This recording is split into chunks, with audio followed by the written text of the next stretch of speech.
This is Humans. Humans.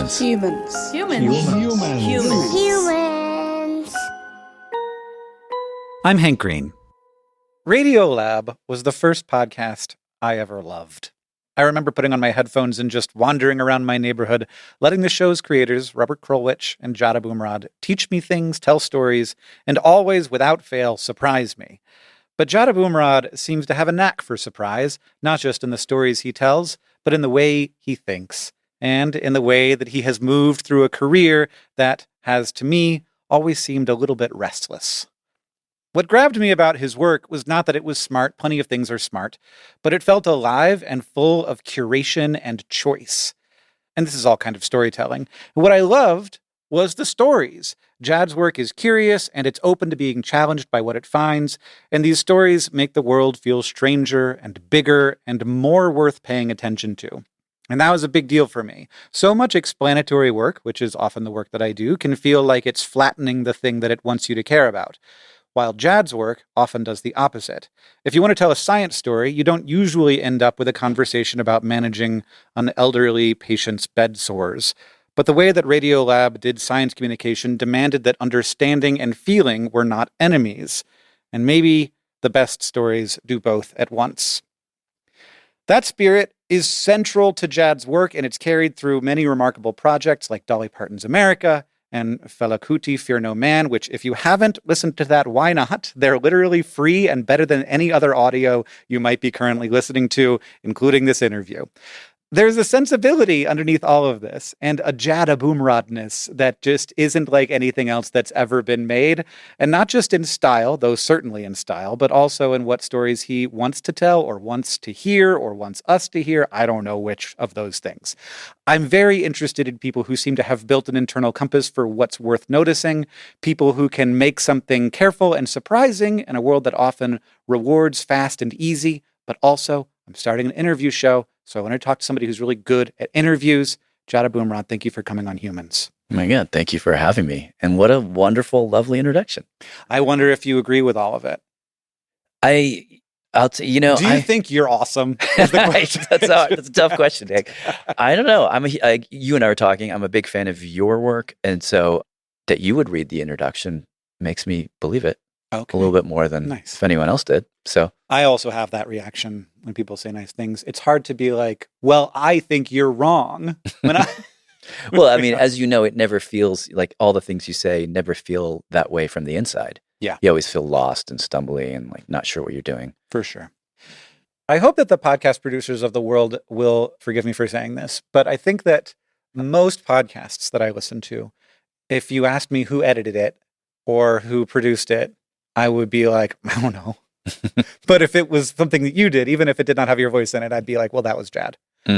I am curious what you think led to that.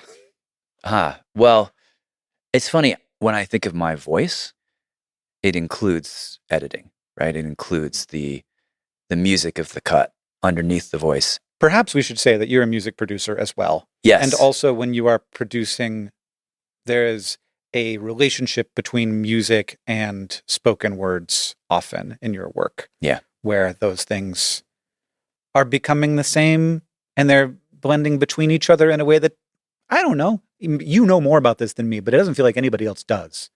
Well, have you ever, so when I first started Radiolab, I was given a box of old radio, like experimental radio from the 60s through the 80s. Have you ever heard Ken Nordine? No, Jad, I've not. So you would enjoy him. So he made an album called Colors, and it's like a series of, I don't even know what you would call it, like beat poet riffs on the different colors, blue, yellow, chartreuse, whatever. He has like these little things. And if you listen to Ken Nordine, that's a guy who is speaking, but he's treating the words like musical objects. Right. So I remember listening to him and a lot of the people, in the history of radio who had that gift. And I remember really wanting that. But when I just talk, I never tell the story the right way. I always sort of stop when I should lean in and I zag when I should zip. Like it doesn't come out the way that I can hear that it should. And so I find the voice in the edit. I can sort of find those musical relationships, That's really the thing, is having an understanding of what you want something to sound like. Do you feel a little bit like when you're in an interview situation, you're interviewing people, do you feel a little bit like this is not as beautiful as it could be? If only God could put his foot on the pedal. Oh yeah. I mean, That's a wild thought. constantly. Wow. So like Robert was my partner through most of Radiolab, and he had that weird gift where he could sit down with a person and in the moment create music. Like just the way that he speaks. Just the way that he speaks, the way that he kind of leans into what a person is saying. It's like you can feel this little bubble being created. Gotcha. Around so us. It's not that you think all human communication could be more musical. It's that you think you're not doing. I just think that I'm a socially awkward guy, and me in conversation doesn't get to the music that I know could exist. Yeah. I don't know. That sentence there was really lovely. Oh, okay. Thank you. I mean, I will hear a thing and I'll be like, ooh, that's got some fizzy energy in it. If you stick me in a dark room with Pro Tools and some plugins, I could do something with that. Yeah. I'm not the kind of person that can do that in the moment, but there are those people, you know, who just speak. And those musically. people for me are like magic. Yeah. They're like aliens. They can make it happen in the moment. I mean, audio is an interesting medium. Do you have any thoughts? It's not in my notes here. Do you have any thoughts on why I always have a song in my head? Why you always have a song in your head? I have the same. I don't know. I do think that we sing before we talk. Ooh. It's a more primal thing. Babies are singing before they're actually speaking. We've all had the experience where a person is losing their memory and slipping into dementia, but they can still sing the songs. Right. Like that's the last thing that goes. Like somehow the architecture of that music is deeper than the words. So maybe that's why. Like our brain is actually modeled for song more than it is for speech. When you were saying that we sing before we talk, were you talking about individuals or about humans as a whole? I was just thinking about babies. Okay, because I was thinking about humans as a whole. But like that could also be true. Because certainly birds sing. Yeah. And they don't talk. I mean, it's the same thing for them. Whales definitely sing. Yeah. And they perhaps talk. Yeah. And if they do, then singing is their talking. Yeah. So I'm thinking now, because of course language didn't always exist. There was a time when our ancestors had none of it. And there was a time when they had like increasingly useful, complex versions of it that I'm sure was a long spectrum, not something that happened one day. But the idea that music was, I don't know why, this is a very like Hank Green problem, but I would never think that music would be a part of that process. Or that singing, I don't know if music is the right word, but singing would be a part of that process. But of course it was. Yeah. I mean, if you think about sort of if we can make up a story of the first humans who had to communicate, it was probably gestural language. Sure. Yeah. Of shouts and coos and various things, which is closer to music than words, right? Like, you know how curse words have a very primal pre-language thing to them? It was probably closer to that. Like a noise punch. Yeah, noise punch, right? Yeah. Can I digress? Oh, you like a good digression, right? Yes, please. There's this guy, Herbert Spencer, who was a contemporary of Darwin, maybe a little bit after. He had a terrible idea, which is that Darwinian natural selection could be applied to the social world. Sure, yeah. Which is social Darwinism, which is a horrible idea. But one of his good ideas was that if you took the words that we used and you stripped away the actual meaning and the phonemes that create the words, and you boiled it down, what you would actually have is music. He called speech a form of amplified music, in a way, which I sort of like, because it's like when we're hearing words, we're actually also hearing music underneath the words, right? There's definitely a rhythm to it. Yeah. There's accent. And there's pitch, like there's sort of like glides up and down, and there's staccato, and there's cadences. These are all musical objects. My God. This is not something I've thought about. I remember like studying in music school, there was this whole category of composers called the gesturalists, and they simply made motifs that went like these things have inherent meaning, right? If you go up, that means something. If you fall down, it means something. And I bet the first communication, we're just using our voices to do that, you know? The reality of musical. I've always been very confused by this, but the reality of like music having feeling innate, like to the human, that like you can play me a minor chord and I'll be like sad. Play me a major chord, I'm like happy. Like what? How is that a thing? And also, these chords are mathematical. That also bugs me. When it's like it's whole number ratios is what matters. Yeah. Get out of here. Yeah. That can't be a thing. How does my brain know that like you multiply 220 by 2 feels good and it's just the number of oscillations per second in the air? I just feel like there's more stuff that we don't know about the brain than there is anything else. Yeah, completely. But I don't know that mine are always as sad, though.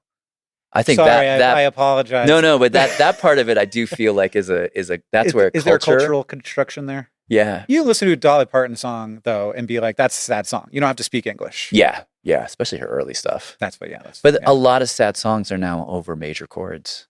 That's a thing that you hear a lot. I believe you. You know, I don't know enough. It's like sad and happy at the same time. Yeah. How's music? How's music? Yeah, in the world right now. How are we doing? Oh God. How do you find popular music to be right now? Okay, I'm gonna answer the question. Yeah. But also tell you first, caveat it by saying I have no business answering this question. It's sort of a joke in my family that I don't listen to popular music. Oh, boo. I listen to really weird music. But we drive down Flatbush in Brooklyn, and there's the Paramount Theater that just opened. Mm-hmm. And on the marquee, they'll always have the band of the moment. Yeah. And it's kind of a joke where every time I'm like, oh, who's that? And then I'll just immediately look it up and listen to it. That is my one connection to popular music, is whatever band happens to be playing at the Paramount on any given day. You're not listening to Top 40 radio. I do not. When I go get groceries, I will hear it. Sure. I don't have a high opinion of most pop music. And I don't say that as a music snob. You do say it as a music snob. Kind of. You do everything you do as a music snob. I mean, kind of, but I also like really like lowbrow stuff. Sure. Okay. I grew up on hair metal and like a lot of bad music, good bad music. Yeah. I don't know. You know, there's some way in which the I hear the tools a little too loudly, and I don't hear the people. So a lot of trap, a lot of like modern, like I hear the hi-hat samples and I hear the kick samples, and I'm like, this is the same box. We're all drawing the same samples. And I'm like, use a different kick sample. I mean, that's a very specific way to hear, but that's where my brain goes. So I can hear the different pieces of what makes a lot of this music, because I make music. And I'm like, you got to just be more creative in the ingredients. So this is my wife's complaint about how every movie always has one of 4 Chris's in it. And so you're like, every song has one of 4 kick drums in it. Yeah. And but the reason why every movie has one of these 4 Chris's in it is because we're comfortable with that Chris. We like that Chris. Wait, you mean like a Chris person? Chris Pine, Chris Hemsworth. There's just a lot of these Chris's. Yeah, they're sort of middle of the road Chris's. Yeah, I feel very mean to Chris's suddenly, but they all do sort of seem like a little bit the same guy. I think that there's a certain amount of we're going for broad that I worry about, but at the same time, I think that underneath the broad. So like we've got this big, broad, like Chappell Roan, Sabrina Carpenter, Taylor Swift thing. I'm sure that there's a bunch of people in that world that I'm not mentioning. But I just feel like right now in the weeds, it's better than it's ever been. Interesting. There's so much weird stuff that's being made right now. So as a curmudgeonly old person, and it is my sort of generational right to criticize of course all of the youth culture, I actually do find that Instagram is really great for this. All the weirdos somehow bubble up and pass briefly in front of my, and I've discovered a lot of really strange music. Yeah. The music of now, they're not as concerned about genre as we were coming up. True. You know? Yeah. I grew up in a world of genre policing. There were the jazz police, there were the classical police, there were the techno police. Yeah. And the 14 different subgenres of techno. Each had a police person. And now you've got like hip hop, hyper pop. And you're like, what? Yeah, you're like, what is that? How could that be a thing? That is completely a product of the YouTube age. Yeah. And like you see like these people who are just like obscenely talented drummers or piano players, And clearly they learned on YouTube. And it's sort of beautiful and liberating in a way. Although it makes me a tiny bit sad. Again, this is the old person talking. Because when we were coming up, you followed these bands and they were like, there was a story. Yeah. You know? And there was a scene. There was a scene. Do you feel like you came up in a scene? Like a at WNYC scene?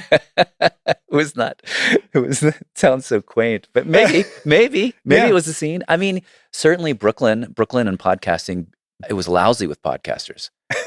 I remember literally walking down the street and then somebody was walking by. I just realized that phrase comes from the word louse.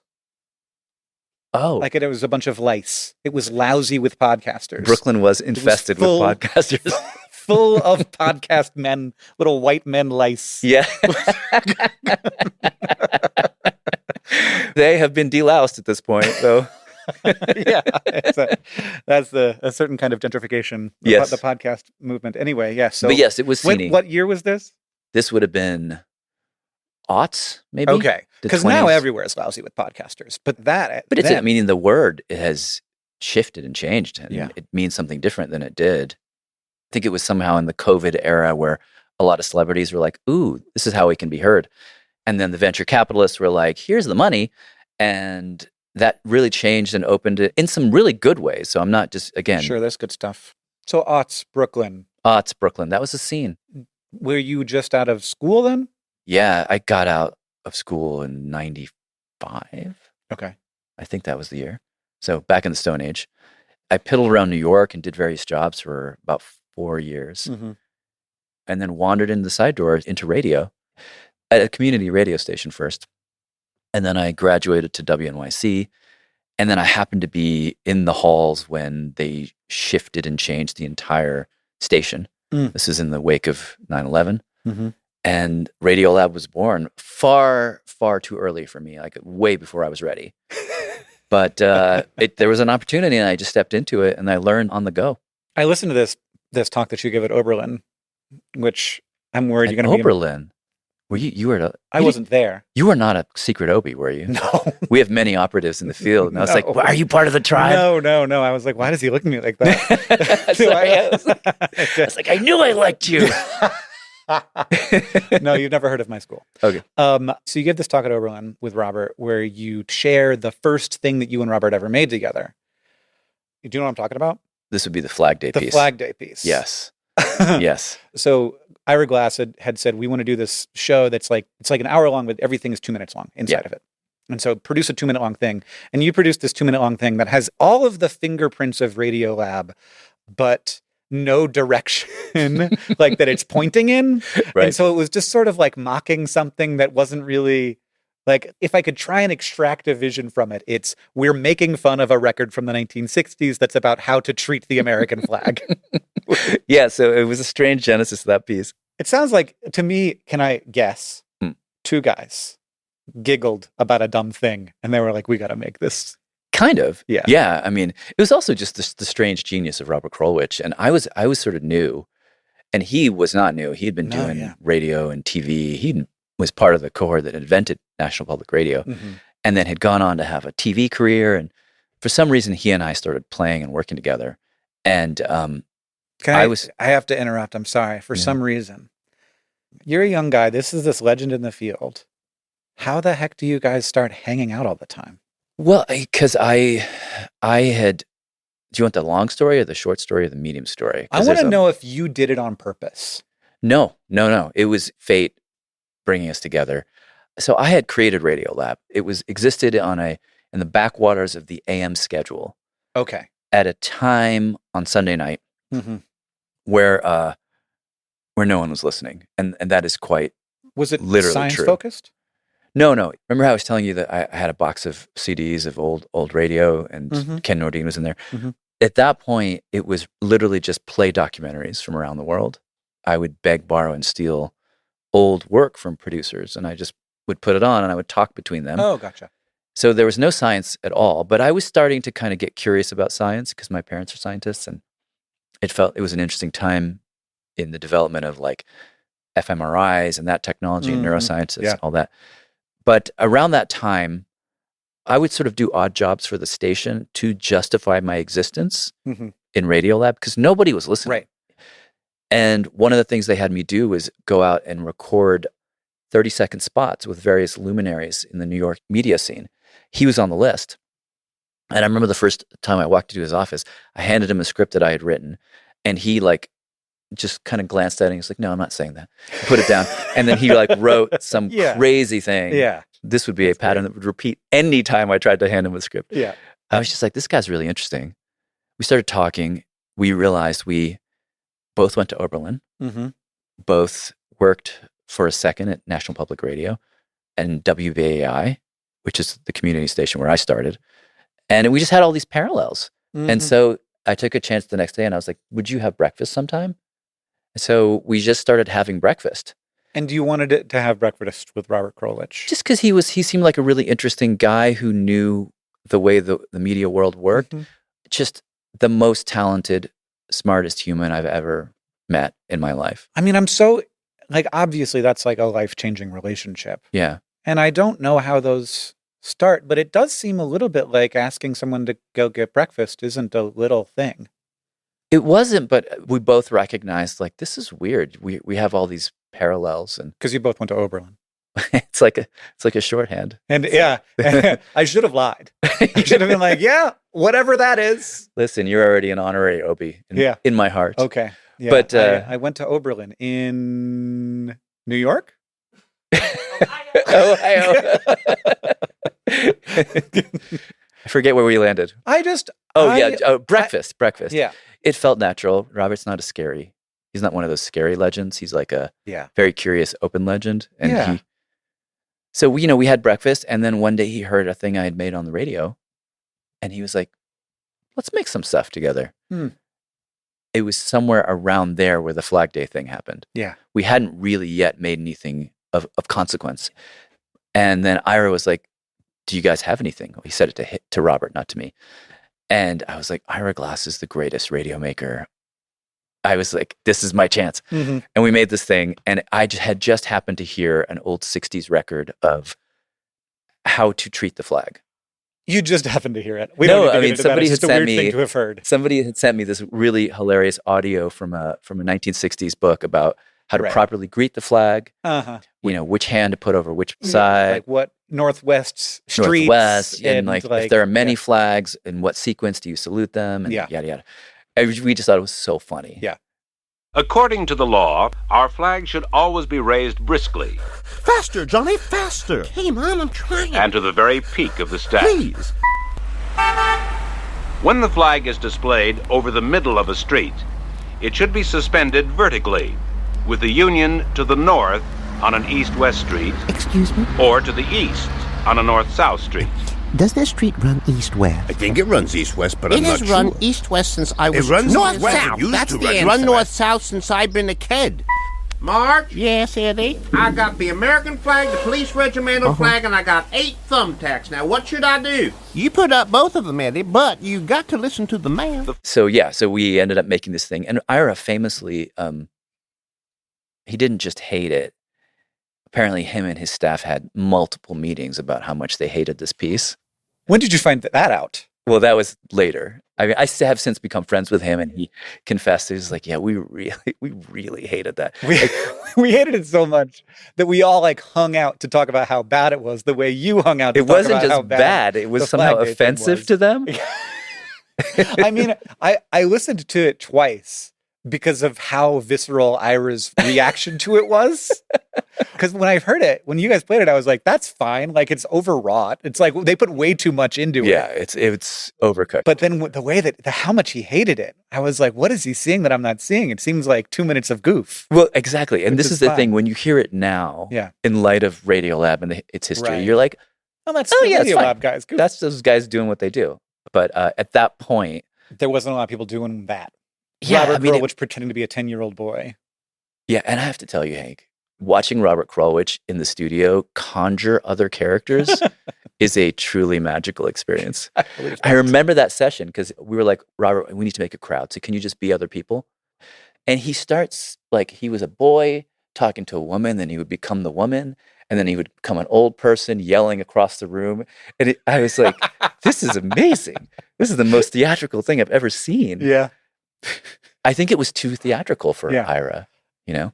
You know, it didn't get accepted for the thing. Yes. Did you feel rejected? Oh, very. Yeah. Yeah, I mean, It's 2 minutes. It's 2 minutes, but it's like to It's- get on so- Ira's show. No, that I mean, it's 2 point- minutes. It feels like you should, like, what's the big deal? Just put it on. You know, you need a bunch of these. It's and Robert Krulwich. You reminded me, one of the things that Ira said to us when he rejected us was, you know who you lost to? He said this in the moment? He said this to he and Robert were friends, and so Okay. they could jokingly have this conversation. Yeah. I was mortified. But he's like, I had a 2-minute passage of water going over scallops. Just the sound of, and you couldn't even beat them. Just ASMR. Yes. It's like beach ASMR beat the thing that you guys probably spent 2 weeks on. I was like, oh God, my career is over. But, yeah. Yeah, how bad did that hurt? I mean, it was funny, Yeah. you know. At that point, like, I really didn't know if I had any ideas that would go anywhere. Right. So it did feel like a little pebble on the scale towards fail, you know. I do remember that feeling. Yeah. But it was a small pebble. It was like not, you know. There's a lot of, yeah. there were other things going on, and you had this new friendship with Robert Krulwich. But at that which was point, I pretty do remember, cool. like, the show was marooned in this space where no one was hearing it. And Mhm. I was like, this feels like an opportunity that you only get once, and it's going nowhere. How long do you think you were bad at making radio? I was thinking it was bad for a long time. I'm having a tree of thought. Yeah, I can see it. I was like, there's so many flavors of bad, Mhm. some of which persist. But I think what you are Yeah. referring to is like the early bad, right? Well, I mean, what I really mean is like, how long were you making stuff that you look back on now and you're like, "Eek." You know, I would say the first 3 years. Yeah. I mean, there's so many things to figure out. Just like, what story is interesting to you? Like this thing, right? Like, how do you talk into this thing in a Yeah. way where you're still yourself? I mean, it's interesting now with like podcasting becoming such a cultural part of our language. I just think people wander into these situations knowing how to talk into a mic because they've seen it so much. I didn't have that. So like knowing how to be yourself, that took me forever. I mean, I would literally sit in the studio and record myself saying simple things on the script. And every time it would be like another voice coming out, Right. like some other voice that I had heard. You can't edit them together because they're different guys. Yeah. And I'd have to like just exhaust that until like an hour in, I could finally hear myself. But I think the moment I heard something that I felt was good, you know, it was really actually at the moment when Radiolab was going to go away. Like, so that early phase, station manager came to me and he was like, all right, so this little art project of yours is not working out. Yeah. Let's put it aside. I do have this project. Wagner's Ring Cycle is coming to town, which I'd like to make a documentary about it. I don't know what that is. So this is good because I didn't either. I had heard of Wagner, Uh-huh. classical composer. Yep. I thought the Ring Cycle, sure, I'll make a documentary about the Ring Cycle. I was thinking it was like a 1-hour opera or something. Mhm. It is 4 operas, each of which are about 4 or 5 hours. Whoa, So my God. it tries to encompass thousands of years of German mythology. And he intended it to be the work of art that ended art. He was like, after this, art is done. We don't need art anymore. And so like, I didn't know. We don't have guys like that anymore. No, I mean, the bombast, the level of ambition. And people worship, Yeah. like people in that world worship the Ring Cycle. Gotcha. It is like the ur-text of that art form. And I knew nothing about it. I ended up getting into that process Mhm. and having a lot of rude awakenings along the way, to the extent that I still have PTSD from that production process. Like there was 3 or 4 nights where I wasn't sleeping. Mm. I remember like not being able to like type the script because the words were like kind of dancing on the page. Why were you so in I on had this? 2 people who are opera buffs editing me. Yeah. This is a series of operas with 50-something characters. And just to describe it would Right. take the entire hour. And they wouldn't let me leave anyone out. and also presumably like you had your thing canceled. Had So my you thing had canceled. this new thing assigned, and you're like, well, if I don't do good at this, This was my test. was this freelance? Kind of, yeah. I mean, all of early Radiolab was technically freelance. Gotcha. Okay. I was being paid sometimes. Anyhow, long story short, I got through it. Yeah. I remember hearing it on the radio weeks after the deadline and thinking, I sort of like that guy. I like that whole feel. Yeah. Because what I heard was somebody telling the story, and there were all of these elements kind of like coming in and out. Mm-hmm. And there was something about the level of density in the production and the way the music was sort of supporting the narrative, and the music and the voice were sort of talking to each other. I was just like, oh, let's go there, you know? Mm-hmm. And if you listen to Radiolab post that, it changed. Everything I've ever gotten good at, I feel like I didn't get good by being like, I have to get good at this, so I'm going to practice. It got good because I was like, I'm just going to do this until I get good. Yeah. Yeah.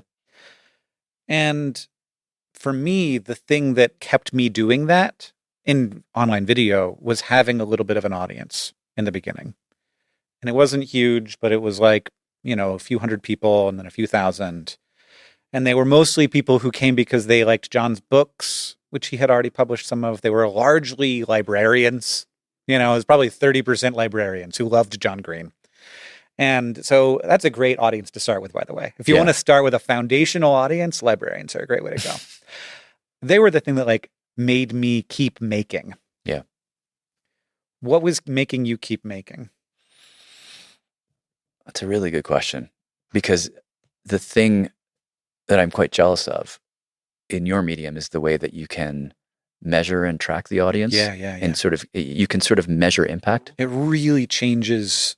I think it changes what gets made, how it gets made. It infects everything. Yeah. Yeah. And even now in the world of podcasting, and there's probably a technological reason for this, you can't really count people very, very accurately. Yeah, you can get rough numbers, but I should show you my YouTube analytics. You would be over the moon with how much detail I get. Can you get deep? Like I can see exactly when people stop watching a video. Oh, and I suddenly don't want that information. that's too much. Yeah. Because do you find that you then have to create based on where you to avoid that problem, which isn't in and of itself as actually a good thing. Yeah, for sure I do that. But see, okay, I know you just asked me a question, but let me just offer a reflection. I don't consume your videos ever feeling that you are playing to you're not playing to my cheap instincts. You're doing a thing that I'm happy to be on board with, but I never feel like you're pandering at all.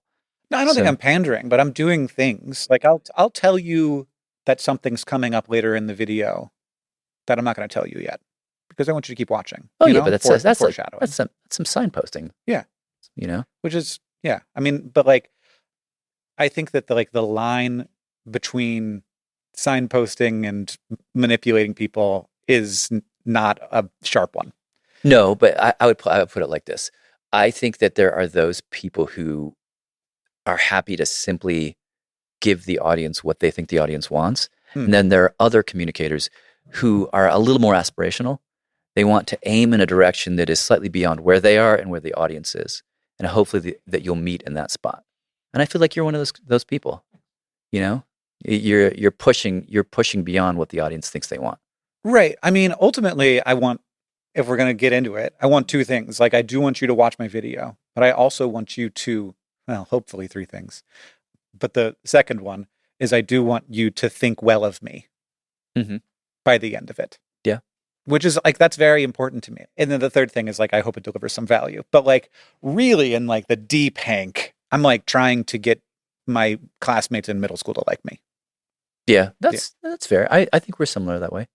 Yeah. So is that what's making you make? Yeah, when you're like not that good at it, when you're up for 72 hours straight, all this stuff. It's one of the central questions in becoming a creative person. Yeah. Is that how do you navigate that period where your taste, what you can hear and imagine, are far beyond what you can actually make, and you have to somehow collapse that distance. I mean, Ira talks about this quite beautifully. I mean, he talks about it as the gap, right? And there's other people who talk about it as a tragic gap. Mm. You're standing in the gap between who you will be and who you are now.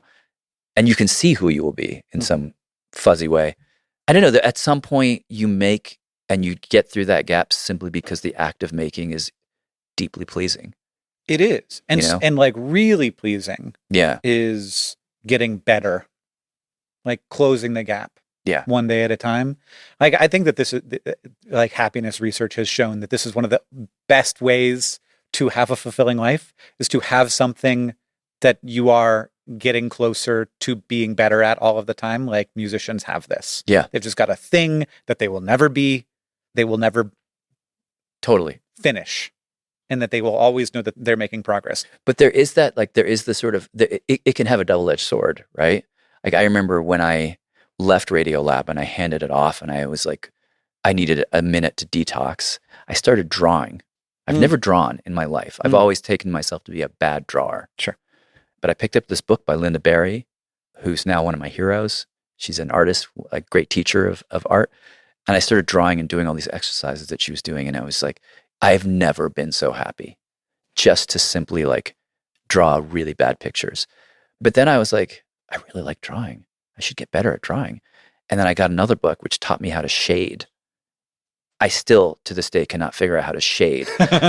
Like you draw endless balls and try and shade the light bouncing off of it. And then that's when the question of like, can I get better at this came in? Yeah. And it stole all the joy away. Obviously, like you make a thing and then you want the thing to complete the circuit and meet an audience, right? Mm-hmm. And that is obviously where we're headed. But there is something about even before the audience is there, the basic joy of just doing a thing, of making a line on a paper or making a sound. There is some way in which I always feel as a creator, I have to keep coming back to that and just rediscovering like, oh, it just makes me deeply happy to edit something and to try a new music in the edit.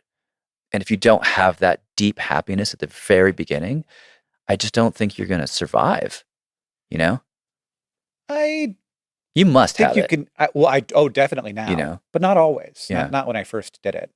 Like now that I have like some level of mastery of my craft, it's very fun. I really enjoy doing it. Totally. And there are pieces of it that people are like, why do you still edit Vlogbrothers videos? And I'm like, I like it. I like it so much. Like I just disappear, you know? That I sense of like, because I've got all these problems and they just vanish sometimes. totally. I feel like some portion of your creative life always has to be reserved for just that. Yeah. Not for people, not for the marketplace. You feel like you must be a bit of a perfectionist. When I consume your content, it feels like there are like a million choices that I can detect and a billion that I can't. Mm-hmm. Mm-hmm. How do you like know when you're doing too much? Yeah, I mean, this has been one of my problems. Like, I think I have a perfectionism that borders on OCD a little bit. That will hook me in some of these projects that I do. I've gotten better at it as I've gotten older. The more stuff I've made, the more mistakes I've made. I realize, like, okay, the making of a thing has always felt like life or death. But with each new thing, I can stand apart from it a bit more and just be like, okay, that's good enough. Yeah. Like good enough was not an idea that made any sense to me until like my 40s, honestly. Wow. I was blessed with that for the whole time. That's why you're so successful. It's why I'm so prolific, at least. But no, it's good. I mean, the feedback I have gotten from the beginning is like, Jad, you would go so much farther if you just understood good enough. Mm-hmm. If you just did a little less. Just did a little, did more, but each one a little bit less. Yeah. Embroidered. But I can definitely feel that like that's part of what you love about it. And it's also what very much feels you about a piece of content. At the same time, you're talking about like this stuff that was going on in the 60s, and maybe this has been something that's going on in radio forever, but we're just not connected to that anymore. And now radio has to be cheap.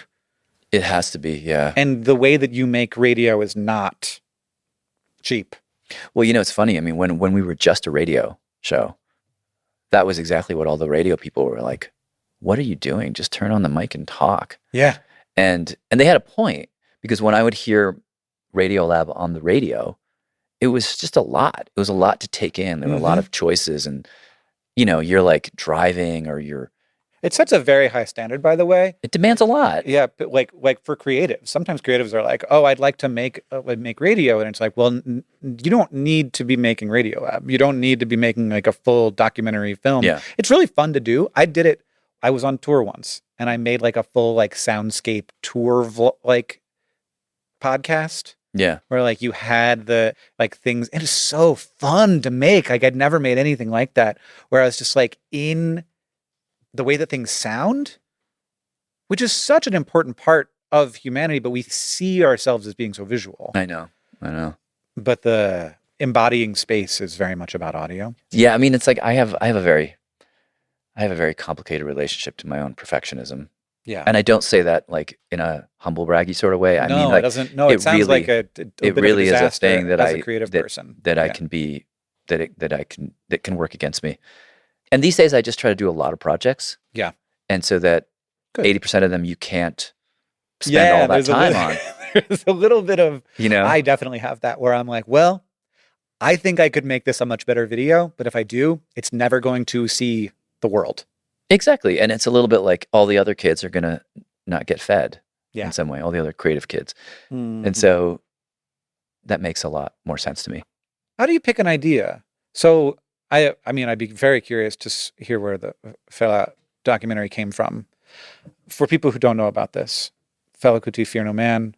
Fela Kuti was an artist who was sort of created an entire genre, but also it's a little bit like if Bob Marley was also Che Guevara, like just And like, James Brown and Muhammad Ali. Yeah.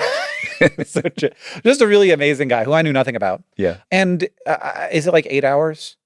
I mean, it's 13 episodes. Okay. And they're roughly 40. Yeah, I would say probably like 8. Let's say 8. Okay. Imagine that it's an audiobook that is really fascinating, that's going to tell you a bunch of stuff that you've never heard of, that's going to deepen and enrich your connection with the world, and that at every moment is like fully utilizing the world of sound, like the ability of sound to convey information to you, but is free. Like people pay like $25 for an audiobook and it's just a guy reading a book that's already written. But this is like an audiobook that is both like produced like a diamond polish, and then on top of that, you're giving it away. Like, I don't like, what are we doing? What are we doing? Like, what are you doing, Chad? Or what are we doing as a what are we doing as a human race? A little bit like Yeah. it feels. I mean, of course, the medium is the message, but it feels like there's this thing that could be being created, but there is no incentive to create a thing that is as good as that. Yeah. I was asking myself these questions in the negative in a way. You put a sort of a very positive valence on that question, but I was asking myself those questions in the negative while making the series, and I was seeing the way that my industry was shifting and changing. Yeah. There was a hot minute where it seemed that people wanted to fund highly produced stuff because they thought that's what's going to drive the audience. Mm-hmm. I do think the audience wants that kind of stuff, but not everyone. No. I mean, I don't as a consumer want to Yeah. listen to highly produced stuff. I like listening to people talk. You I know? like both. I like both. yeah. You know, there's like a piece of me that's always a little bit like, why am I listening to anything except 99% Invisible? Like, I feel that. I feel that like, too. Like, that's so weird that's a choice. Yeah. But I will choose Three Brothers Being Idiots. Well, I have been thinking a lot about this recently.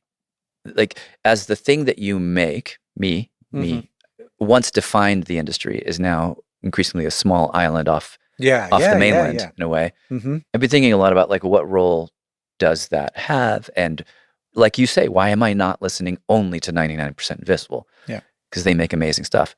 I do think that kind of work, like Fela, the series, certainly, it's asking you to listen in a certain way that maybe it's a mind state I don't always want to be in, you know? Yeah. I want to be able to dip in and out of a I'm thing. much more likely to just start crying when I'm listening to something you've made than when I'm listening to, three guys. You've got to budget your emotional energies, Yeah. There's just like the and world. Sometimes I want that. Sometimes Right. I want to like really be in touch with something big and beautiful. Right. Sometimes I need to relax. No, and I get that. Like I get that as a consumer, that in the distracted insanity that we're living through, there are times when you want to be able to surf the wave, and then there are times when you want to dive into it. And I now make things. I made Fela very much with this in mind, that this is not going to be a hit in the conventional sense. Yeah.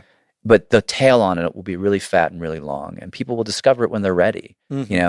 Like when they need a second to sort of put their mind somewhere for a long time, it'll be there, And I think increasingly that's where this kind of content that's the role it will serve. Yeah. Because I feel that in my own consumption, Right. You're making something that isn't about the views you're going to get on the first week. Yeah, it'll gather its own energy over time. Everything I've ever made has had that trajectory to it. It sort of sneaks in and it's sort of under the radar, and then it's everybody's favorite secret for a minute. Yeah. And then it has a minute where it's like, oh, look, here's the thing. And then it goes back under. Yeah. And that's okay. I'm comfortable with that. That series has a lot of interview in it, a lot of conversations that I feel like probably are hard to have. When you like walk into a room in a country that's far away with people who have different culture than you, and you're going to ask them uncomfortable questions, what's your responsibility? You're going into that you have an agenda of some kind. If only, I hope that something interesting comes out of this. Yeah. How do you feel like you're doing that job? How are you making your choices? What's your responsibility there? I love that question, Hank. I very self-consciously understood that I was an outsider. But on some level, I feel like I've always been that. Sure. As a Lebanese family coming to America, we always felt like we were walking into rooms that weren't necessarily our rooms.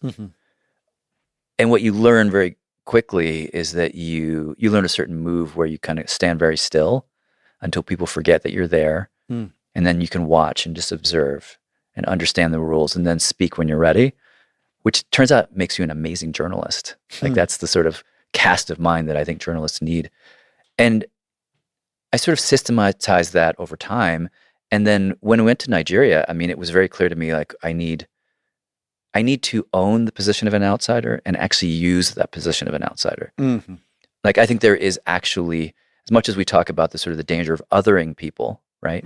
I actually think that it is in our differences where we have great gifts that we can give one another. We can sort of reflect back on somebody and they can reflect back on us. We see ourselves new in their eyes. So I went in with that mindset, but also with a team of Nigerian academics and scholars who were there to sort of gut check me and who crucially were not like necessarily like there to make me feel good. These are people who, I don't want to say they were antagonistic, but they were not like part of my family, right? But I sort of convinced them to come on board as like a crucial, sensitivity listening and also just like making sure things are correct. Can you talk a little bit more about that, about the otherness being a useful thing? There were all kinds of moments we reported in Lagos for a month. We went to Paris, we went to London, we talked to all kinds of people, anyone who would talk to us. And there were all of these moments where it was useful to misunderstand in some way. For example, like Nigerians will talk about abuse. They talk about abuse. That person abused me. We think of that as being something that probably means physical abuse. But for them, it's like insults. Insults almost in a playful way. So they can use the word in that context. Okay. There were numerous interviews where that just took us into all kinds of doglegs that then we had to come back from. Yeah. And understanding that difference became really important. It made us really examine the language and making sure and surrounding ourselves with people who could help us make sure that we were hearing the words in the way they were meant. There were other times when people start talking about, like there was one moment where someone said, if you gave me a choice between colonialism or slavery, I'll take slavery any day. We were all like, whoa. But then that led us to better understand the Nigerian experience of colonialism. And if you really get concrete with it, colonialism is typically not a concrete word. whereas slavery, we have concrete Right, imagery right, yeah. attached to it. But if you make concrete what happened during colonialism, you're like, oh yeah, I see what you're saying. You know, it was that bad. So there were these moments where you bring your own outsiderness and an awareness of it, and that becomes an energy to create these spaces that you then fill in and try and understand. And then you go and you just listen for a while. We spent a long, long part of the process interviewing people before I even knew what the story was. I just knew that this was an interesting guy and that he was telling me a story about why art matters, like why it's crucial. And I needed to hear that kind of story. So I was attracted to him as a character. Mm-hmm. But yeah, you go into these conversations and inevitably you just sit and listen for the first 20 minutes.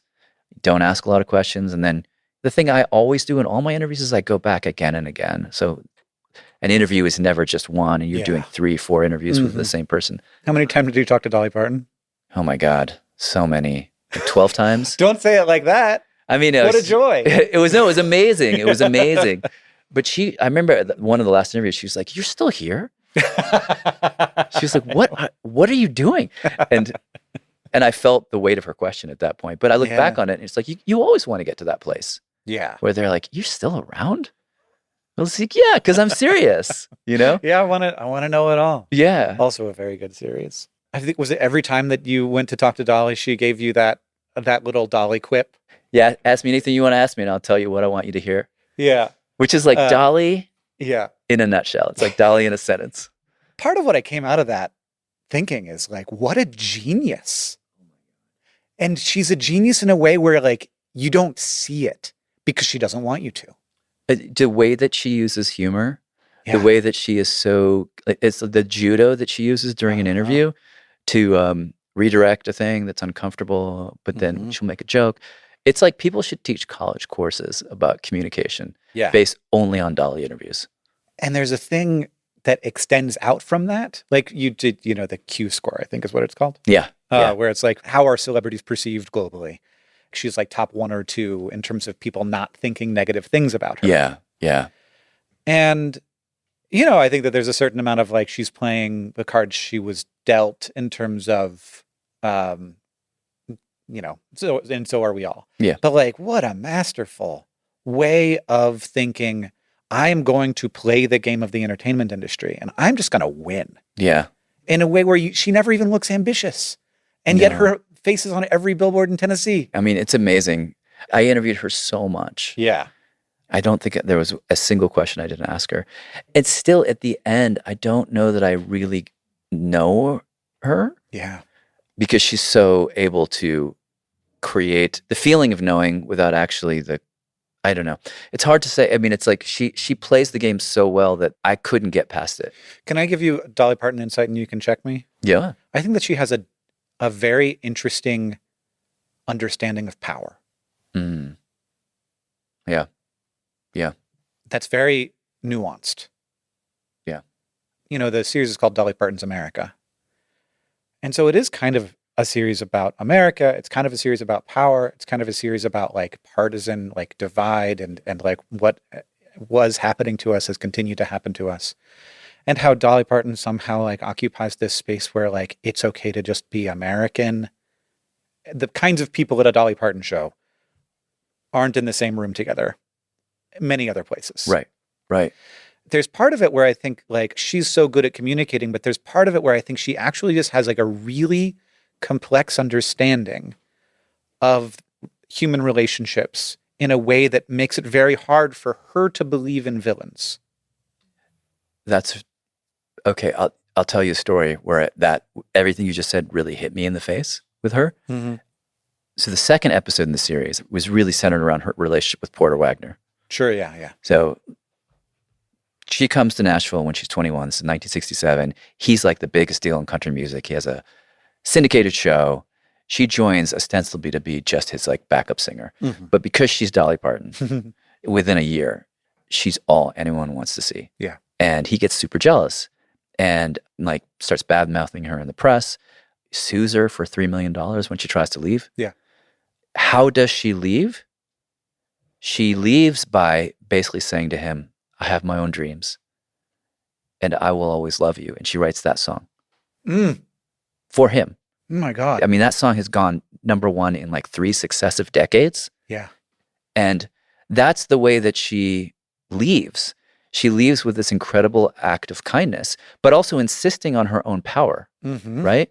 So like there's something about power, but she also is, we live in a Christian country, right? She embodies some of the ideals, Mm-hmm. some of the better ideals, I would say, of Christianity than almost anyone. And so she leaves by singing that to him. Mm-hmm. And it's like, it's beautiful. And it's beautiful to him, but it's also like she walks away with like a song that is Gonna make her way more than $3 million. that 7 generations of her family will live off of. Do you know what I mean? Yeah. It's amazing. It's amazing. Like Yeah. she's like, she does it all in like these solitary gestures Mm-hmm. in a way that's amazing.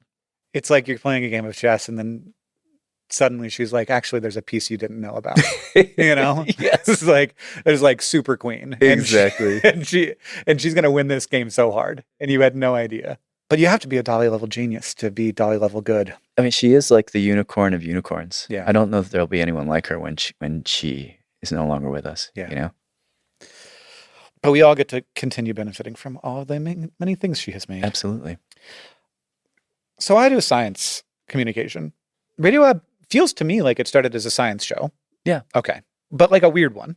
And I love how weird it is. And it also was very enabling and inspiring to me to be like, okay, we're going to do a science show, but then sometimes there's going to be a story that isn't science in here. Sometimes it's just going to like make me feel like, of course, the reason that we do all of this is because we're humans and we're being curious and we're frustrated with the state of the world and we don't feel like we have to live in a world that has these problems. And so we have to think our way through them and out of them. But it feels like revelatory a little bit because that's not what, like growing up reading Scientific American, that definitely wasn't what I was reading. Carl Sagan did this, but in a way that was always very sort of like big. It was about like humans as an entire institution or about, the number of grains of sand on a beach and the number of galaxies in the universe. Radiolab would be like, here's this story. There's this episode where you talk to Leonard Hayflick about like, his original research on telomeres and figuring out why cells can't divide infinitely. And then you talk to a researcher who's looking at worm longevity. But by the end of the episode, you're talking to a father and a son about their project of documenting the death of the father's father. Yeah. Yeah. And the episode is about mortality. And I'm like, I'm here for Radiolab. And I'm like, you got the guy from the Hayflick limit.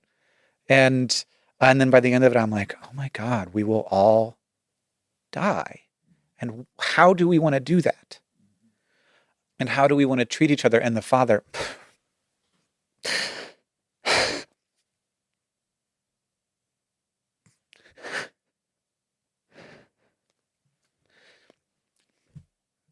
at the end of the episode, the father, who is the son of the man who's died, is like, I just want you to treat me soft.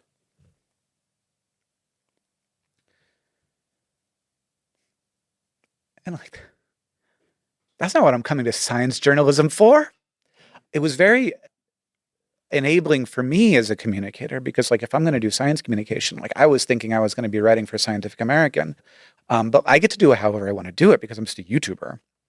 And so thank you for that. But I'm wondering like, what was behind that? Like what inspired that direction to go in? Wow. You get me emotional. I don't think it was conscious, but I was a humanities kid. I was a music kid. And I was the product of 2 scientists, as kids do. I ran in the opposite direction. And so for me, Radiolab was a way of coming back to my family in a way, but bringing my own lens of music and the humanities to what they were doing. I always thought about Radiolab as science for poets in a way. Mm-hmm. But the more that I've thought about it, the more I think about it as, it's just like what you so beautifully said just now is that you go from a person who is thinking about the act of truth-telling as, I line up all the facts, and if I just line them up in the right way, I will get to some version of the truth. And that's a particularly scientific way of seeing the world, journalists also sometimes say, if I just line up all the facts, I'll get to capital T truth. But there's this idea in psychology and psychotherapy called the intersubjective, which says that like the truth of who I am, the truth of who you are, it's not just solely contained in us. It's contained between us. It's between subjects. And I think that Radiolab tried to marry the objective with the intersubjective, right? And that you can find truth in different ways, and those both truths are valid. One can be found in the telomeres, but one can be found in the dying words between a father and a son, right? And both truths have value, and putting them against each other creates a kind of energy through that juxtaposition. And I've always felt that. You know, one of the things I dislike about people who do the sort of older style of science telling is that they somehow privilege that kind of truth above all others. And as much as I do think the scientific method is one of the greatest gifts humans have ever given each other, I also think you have to acknowledge that the simple truths that happen in interpersonal spaces and treat those and privilege those as well, you know? And that's what you do in your reporting, you know? And that's why I love it so much, you know? So it's very moving to me to hear you sort of tell Radiolab, you specifically, tell me about a Radiolab thing and how it infected you, because I can hear that in your work very, very loudly. I mean, I don't know about the intersubjective, but I think a lot about like sort of like what's interesting. And so like, where does complexity lie? Yeah. And so like, obviously the human brain is, you know, the most complicated thing in the universe outside of all the other human brains, unless and until you consider the relationship between two of them. And like, that's really sort of like, you can't do anything with it. You can't put that in the fMRI. Yeah, that's interesting. Wouldn't that be cool though? Yeah. And if it were you there. need 3 fMRIs, one for each brain and one for the space between the brains. Yeah, I mean, it's all happening inside of the head, but there is this thing, like it's going on all the time. And also we do it, you know, there's the space between, you know, like this conversation and the people who will listen to it. And there's the, you know, the many to many brains of the internet doing that, which is all brand new and terrifying. I wish I could talk to you for another hour, but I did want to talk about how you feel like, what's your relationship creatively to the new tools of what we call now artificial intelligence? How are you feeling about this as like a force in creation? I love asking Claude to format my transcripts. Yeah. I was like, please color these names blue and this name's green. And Claude does it perfectly. Yeah. They're undeniably useful Yeah. In some way. But I also feel a little resentful, you know? I mean, you have a situation where you have people who have created things over time. They've written books, they've written articles based on hard-won knowledge. And then you have these tech companies that come along and just vacuum it all up into some model that they use to train this product that they now own. It feels to me like one of the biggest transfers of values in human history. Just taking all that value and putting it into somebody else's bank account. That's annoying to me. I think we should all be upset about that. You know, annoying is an interesting word for the set of sentences you said before annoying. I mean, that's genuinely enraging. Okay, that's maybe better than annoying.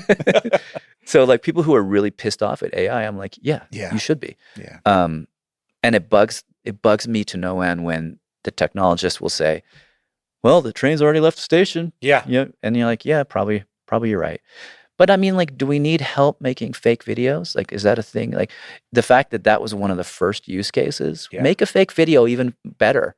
I'm like, why? And then make a yet better fake video. Like, what problem are you solving? No one wanted that. I find myself very irritated and annoyed by AI. While at the same time, you know, I think what it's doing in science is really interesting. Yeah. That oftentimes is like different kinds of AI, but not always. Yeah. So I mean, different kinds of AI, I think, is actually the way that we should be thinking about it, because unfortunately they're all referencing these general tools, but there are different levels of the technology, some of which I think are actually good for people. But this whole thing about how, you know, we're going to capture the cone of light of all economic activity, all this bullshit. You're like, nobody who's ever said anything like that has led us into good places. Like, that's just like, we all know where that story is going.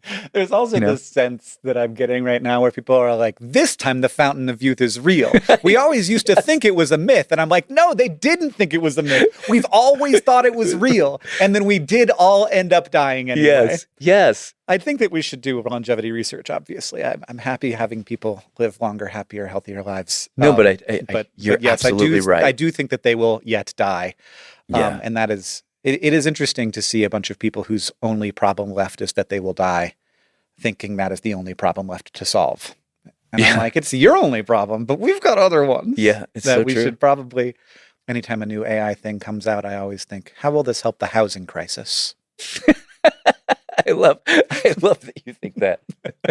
And the answer is not at all. The answer is not at all. Like, in no ways does this help the housing crisis. In fact, it probably makes it worse. Yeah. As like a tech optimist, me, I'm talking about, and a person who is joyful about the progress of humanity, I do have this very similar to your split, where I am very frustrated by the systems through which these tools were created.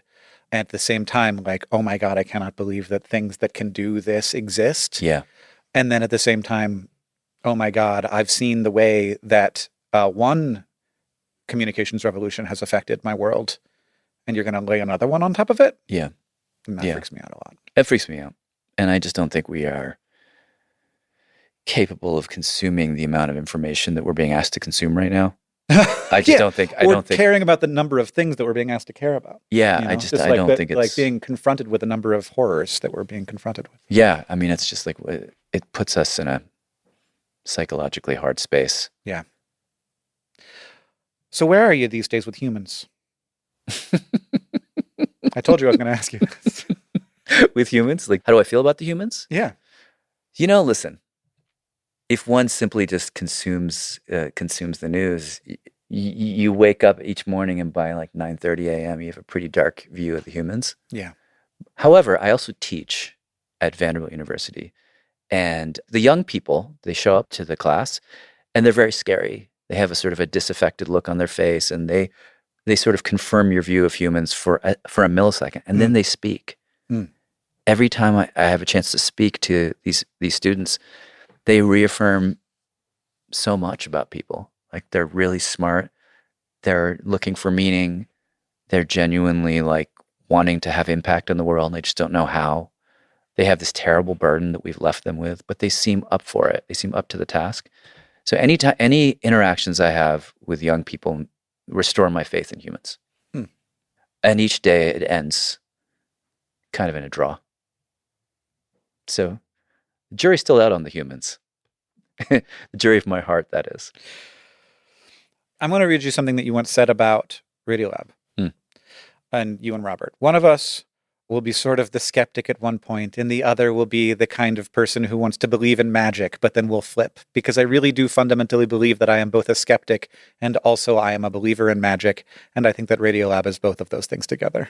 Yeah, I would stand by that. What's the magic? Just the sort of the being a mysterion, like... Being? You are being a mysterion? Yeah, just as somebody who's... Okay, it's like this. It's like the problem with science, small p problem, is it disenchants the world, right? By explaining it. I have this print in my office that my brother-in-law gave to us. I can't tell you the quote, but it's an art, and it is saying, we've discovered a new animal, and we have named it this, and the nameless spirit has been displaced.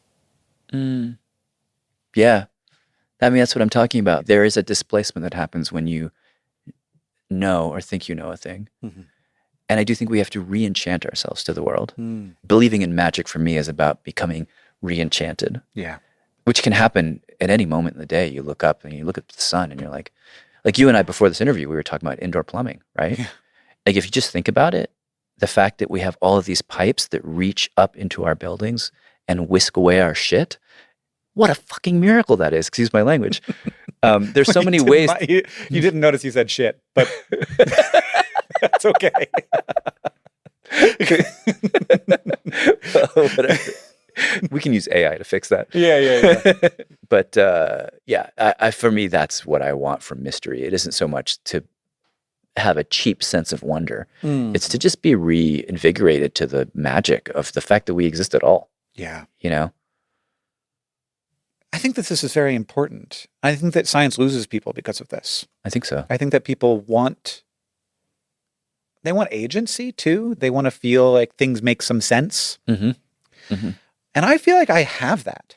I feel like things do make sense. And I feel like I have not agency necessarily. I remember going through cancer treatment and like really understanding all these people who are like, I want it to be about diet. Like I want it to be about something I can control. Yeah. It was like, absolutely. And then the oncologists won't give them that. They're like, hey, you can kind of eat anything at this point. Yeah. Like the cancer's already happened. A lot of people don't want to hear that. They want to hear like, what I do right now will affect the outcome of this terror that is occurring inside of me, which I totally get. I don't feel like I necessarily have that level of agency. I think that we are all at the whims of, the randomness of the world to a large extent. But I do feel like I have the wonder. Yeah. Without the magic. Well, 100%. Yeah. I feel that as a consumer of your work. Yeah. And I want to give that to people because it really feels great. Yeah. It feels great, and it's like what we choose to notice, you know? Yeah. I mean, that's part of the sort of toxic thing that we're in with our current medias is that the incentive structures are such that they drive us to notice things that are at the extremes. But the fact that we're all alive because of the heat and the illumination of a nearby star. Like, what? Like, why isn't that front page news every day? Do you know what I mean? We can notice. I mean, there's a wonderful book. I forget who wrote it. It's written by I believe a Buddhist monk. He talks about, maybe it was Dresden or something, that was bombing. He walks out of a bombed house that he was lucky to still be alive, and he sees this little flower sprouting out of the earth, and like the feeling that gives him is so profound. This idea that is still here. That feels to me like a choice we can all make. Certainly, as we fight to try and make the world better and all the other things, which we can't turn away from. We also have to notice all the other things. And I think wonder is actually politically crucial to a healthy civic body. You know? I really do. I want to ask you my last question, which is, what's something that you have learned from this work that you wish everyone knew? It's funny, my answer, I think maybe people do know this now. I didn't know it. I wish I had known that I didn't need to know things. You know? I have always been paralyzed by the feeling that I didn't know enough, that I don't belong. And what I know now is that those questions are irrelevant, that it's really just about committing to the search. And that's all that matters, is you commit to the search towards whatever it is. And you don't need anything more than that. And I wish I had known that early. I, as like a now middle-aged person, am fascinated by how much I know this year that I didn't know last year. I'm just like, oh, you just keep learning stuff the whole time? Yeah. Yeah. And I can sometimes be like, boy, I feel like I could tell you everything I know in an afternoon. And that's really not true. Like, it takes a long time. Yeah. It takes a long time to like build the scaffolding and have all the stuff. And like, I also still feel totally ignorant of so much. Yeah, it's funny. It doesn't feel like a long time, but it actually has. It is a long. It's hard won over a long span. Man, thank you so much. Yeah, this was such it's really joy. an honor, and especially for you to say nice things about me. It's all. I'm just speaking the truth, my man. You know, I really think you're making the kind of media where I wish more people could. If you could somehow become a cult, I think the world would be better off. I've resisted the cult. This is specifically not something I'm interested in, but I know what you mean. I think that there's a way of seeing the world that I think is more common now, that I ascribe to. Yeah, that is really nice. Yeah, And Dolly Parton is our leader. She's our cult leader. Along with the rest of the globe. Yeah. We're all part of the cult. Yeah. If you haven't heard Jan's work, and you should, listen to Dolly Parton's America and Fela Kuti, Fear No Man, wherever you listen to podcasts. His Fela Kuti series won the Peabody Award last year, one of the highest honors in journalism. Also, the Radiolab episode that made me cry is called Mortality from 2007. You can check it out.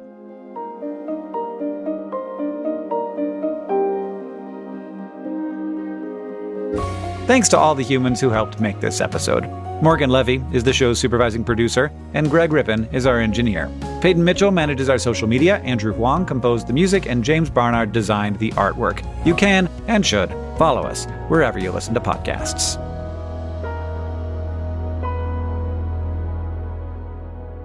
Let's do it one more time. Humans. Humans.